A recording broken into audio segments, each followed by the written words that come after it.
Hello guys, you are most welcome to our YouTube channel Nifty बातचीत।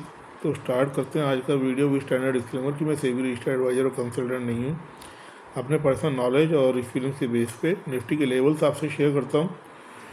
अगर आपको इस वीडियो को देखने के बाद कोई भी मार्केट में पोजीशन बनाने को काम करना हो तो प्लीज़ अपने फाइनेंशियल एडवाइजर से डिस्कस किए बगैर मत कीजिएगा, क्योंकि इस वीडियो के बेस पे अगर कोई आप पोजीशन बनाते हैं मार्केट में, उसके लिए मैं और मेरा चैनल रिस्पॉन्सिबल नहीं होगा। तो स्टार्ट करते हैं आज का वीडियो। आज निफ्टी 23,507 पर ओपन हुई। जो सुबह उसने ओपन के टाइम पे हाई बनाया, बस बनाया, उसके बाद मार्केट डाउनवर्ड चलती रही और 23,263 का लो बनाया। और उसके बाद में मार्केट 23,300 से लेकर 23,365 के बीच में पूरे दिन ट्रैवल किया, टाइम पास किया, क्योंकि आज वीकली एक्सपायरी थी। तो वीकली एक्सपायरी में जो एफआई की पोजीशन बनी हुई थी वो 23,300 के नीचे नहीं जा पा रहे थे, मतलब जाने नहीं देना चाह रहे थे मार्केट को, इसीलिए ऐसा हुआ। और अल्टीमेटली मार्केट 23,349 पर क्लोज हो गई। अब समझते हैं कि आज मार्केट में इतना बड़ा डाउनफॉल क्यों आया, जबकि कल के रिजल्ट्स को देख के जो एग्जिट पोल के रिजल्ट आए थे उनसे कोई इतनी बड़ी गिरावट का अंदेशा नहीं लग रहा था। उसके ये लग रहा था कि मार्केट एक रेंज बाउंड रहेगा और यूएस की तरफ से भी यूक्रेन और रशिया को लेकर कोई ऐसी बड़ी नेगेटिव न्यूज़ नहीं आई।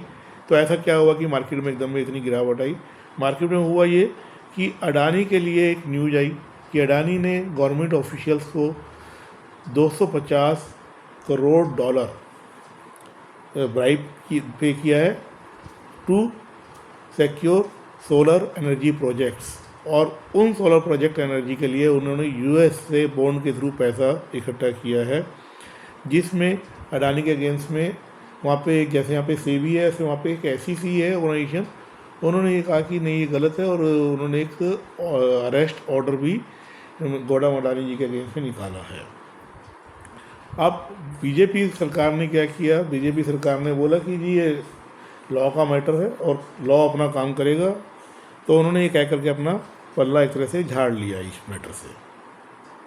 और कांग्रेस कहती है कि ये अडानी को अरेस्ट करना चाहिए। तो ये मैटर जो है, मतलब पॉलिटिकल पार्टी ने तो अपना एक पॉलिटिकल एजेंडा के बेस पे इसको यूज़ करके ख़त्म कर दिया। लेकिन इससे होता क्या है, चाहे पहले हिंडनबर्ग ने सेबी स्कैम के बारे में उजागर किया हो, चाहे पहले अडानी के बारे में उजागर किया हो, जो भी मैटर आते हैं उसमें मार्केट हमारी एकदम में डाउन जाती है और इससे रिटेलर को नुकसान होता है। क्योंकि देखिए जितने भी बड़े ऑपरेटर हैं वो अपनी पोजीशन हैज करके चलते हैं और वो मार्केट में हमेशा ऑप्शंस को भी सेल करके काम करते हैं, वो बाय करके काम नहीं करते। जो रिटेलर है उसके पास छोटी पूंजी होती है, इसलिए वो बाय करके काम करता है और जब कभी मार्केट में ऐसा फॉल होता है तो उनके प्रीमियम सबसे पहले डिके होते हैं, जिसकी वजह से रिटेलर को नुकसान होता है। तो ऐसा जो है 3 बार ही हो चुका है कि अडानी की वजह से मार्केट में इस तरीके का सेल ऑफ देखा गया और रिटेलर्स को ही इस सेल ऑफ में नुकसान होता है, इसमें बड़े प्लेयर्स को इतना नुकसान नहीं होता। And government should take necessary action on this issue, क्योंकि आज जो बीजेपी की स्टेटमेंट थी, या तो वो स्टेटमेंट ऐसी होती कि जी ठीक है ये मैटर गलत है और हमें इसकी पूरी जांच करेंगे, लेकिन उन्होंने बोला कि लॉ का मैटर लॉ अपने आप काम करेगा। तो मतलब उन्होंने ना तो इसके ऊपर कोई अपनी एक्सेप्टेंस दी है और ना ही इन्होंने इसको डिनाई किया है। उन्होंने एक स्टेटमेंट और दी है कि ये जिस पीरियड की बात की जा रही है और जिस स्टेट में ब्राइब दी गई है वो स्टेट में जो गवर्नमेंट थी उस टाइम पे वो कांग्रेस की थी। मतलब ये स्टेटमेंट ये दिखाती है कि ब्राइब्स के थ्रू काम हमारे यहाँ पे होता है, मतलब हमारे यहाँ पे कॉर्पोरेट गवर्नेंस लूज है। ये एक बहुत बड़ी स्टेटमेंट है जो उन्होंने दी है कि उस टाइम में कांग्रेस की गवर्नमेंट थी तो कांग्रेस की गवर्नमेंट को ब्राइब मिली होगी। तो एक दूसरे पे ब्लेम करने की बजाय एक लार्जर इंटरेस्ट में इस मैटर को देखा जाना चाहिए था कि पब्लिक को इससे किसी तरीके का नुकसान नहीं हो।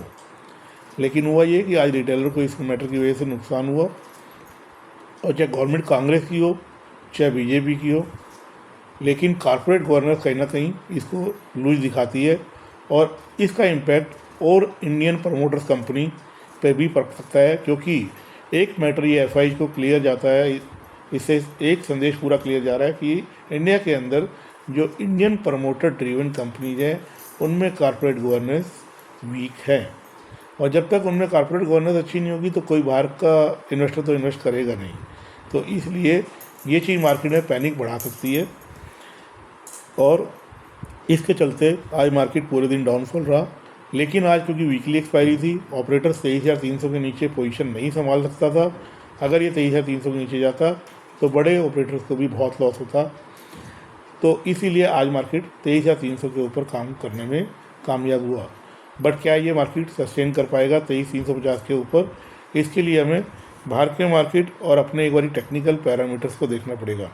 अगर हम टेक्निकल पैरामीटर्स की बात करें तो RSI डेली टाइम फ्रेम पे 28 है, जो कि ओवरसोल्ड जोन में आती है। ये 3 दिन से यहीं पे है। और MACD जो है वेरियस क्रॉस ओवर भी क्रॉस कर गया है ऊपर की तरफ, ऑरेंज लाइन ऊपर है। और PCR देखें तो जो मंथली एक्सपायरी जबकि 28 नवंबर की, उसकी PCR 0.85 आ रही है। तो मतलब अपने आप ही वो एक बेरिशनेस का साइन दिखा रही है। जबकि हर बारी आपने देखा होगा जब भी वीकली एक्सपायरी होती है तो नेक्स्ट वीक की PCR एटलीस्ट 1 से ऊपर होती है स्टार्टिंग के टाइम पे, लेकिन वो अभी से ही 0.85 है, तो वो एक फर्दर बेरिशनेस दिखा रही है। और मैक्सिमम पुट राइटर जो बैठे हुए हैं वो 23,300 पे हैं, और मैक्सिमम कॉल राइटर जो है वो 23,500 पे है, जो कि ये दिखाता है कि रेंज है 23,300 से लेकर 23,500 की। लेकिन मार्केट का जिस तरीके का आज का बिहेवियर था, जिस तरीके की आज की ट्रेडिंग थी, उसको देख के लगता है कि मार्केट 23,300 तोड़ेगी। अब इस बारी कल के दिन में ये लगता है कि अगर मार्केट 23,300 का लेवल तोड़ करके 23,100 तक जा सकता है।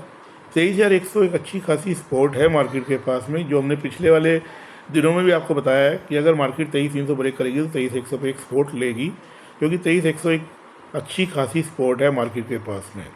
और मार्केट यहाँ से कई बार रिवर्स किया है। लेकिन अगर ये 23,100 टूट गया तो फिर बहुत बड़ा डाउनफॉल आपको देखने को मिल सकता है मार्केट में, और वो लेवल 22,400 तक भी जा सकती है मार्केट। क्योंकि अडानी का जो मैटर अगर आपने देखा हो, पिछली बार जब हिंडनबर्ग का पहली बार मैटर आया था तो मार्केट में बहुत अच्छा खासा डाउनफॉल आया था, और सभी शेयरों में अच्छा खासा डाउनफॉल था। क्योंकि ऐसे में क्या होता है, खाली अडानी के शेयर्स पे लोअर सर्किट नहीं लगते हैं, इससे जितने भी बैंक्स ने अडानी को फंडिंग की हुई है उन सब की भी हालत ख़राब होती है, और जिसके चलते बैंक निफ्टी में भी डाउनफॉल आता है।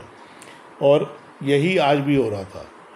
जितने भी गवर्नमेंट बैंक्स हैं, मतलब PSU बैंक्स हैं, उनके अंदर ख़ास तौर पे जो है उन्होंने लोन फंडिंग दी हुई है अडानी को, इस वजह से उन कंपनीज के शेयर्स में भी डाउनफॉल एक्सपेक्टेड रहता है। और कल के लिए हमें यही नोट करना है कि 23,300 अगर टूटेगा तो 23,100 पे एक्सपोर्ट बन सकती है, लेकिन अगर 23,100 टूट जाए तो लॉन्ग पोजीशन से एग्जिट करने में ही भलाई रहेगी। अब एक बार बाहर का मार्केट देखते हैं तो यूरोप का मार्केट अभी पॉजिटिव चल रहा है। FTSE पॉजिटिव है, DAX पॉजिटिव है, CAC पॉजिटिव है। हालांकि हमारा मार्केट को आज कल के लिए यूरोप की और US की मार्केट की जरूरत नहीं है, क्योंकि हमारा मार्केट एक न्यूज पे चल रहा है, और वो न्यूज हमारी कंट्री की इकोनॉमी को अफेक्ट कर रही है। इसलिए जब ऐसा कोई इवेंट होता है तो ये बाहर की जो मार्केट्स हैं ये किस लेवल पे चल रही हैं, ये एक बारी के लिए रूल आउट किया जा सकता है। US की मार्केट देखें तो डॉ जोन प्लस चल रहा है, लेकिन नैस्डैक अच्छा खासा माइनस में है। नैस्डैक कल भी माइनस में था, और आज आपने देखा होगा मार्केट को जो रोका गया, IT सेक्टर को चढ़ा करके, फार्मा को चढ़ा करके मार्केट को रोका गया था। अदरवाइज मार्केट में बेरिशनेस थी। अभी FIs का जो है ऑप्शन का और फ्यूचर का डाटा नहीं आया है, लेकिन FIs ने आज भी 5,320 करोड़ की सेलिंग करी है, और उसके बदले में DI ने 4,200 करोड़ की बाइंग करी है।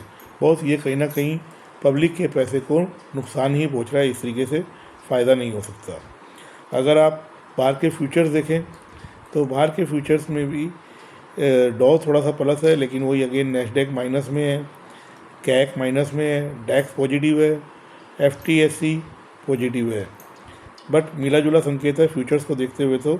लेकिन जैसा मैंने बताया कि बाहर की मार्केट के लेवल्स हमारी मार्केट की कल की रैली को जस्टिफाई नहीं कर सकते हैं, क्योंकि कल की हमारी जो मार्केट चलेगी वो इसी मैटर पे चलेगी जो अडानी वाला मैटर है। अगर इस मैटर पे कुछ क्लैरिफिकेशन आती है गवर्नमेंट की तरफ से या US की तरफ से, तो हो सकता है कि एक पॉजिटिव साइन आए, बट उसकी उम्मीदें कम हैं, और मार्केट में ये मैटर अभी और गहराने वाला है। इसमें US में क्योंकि एक कोर्ट ने ये डिसीजन दिया है, तो इसलिए ये मैटर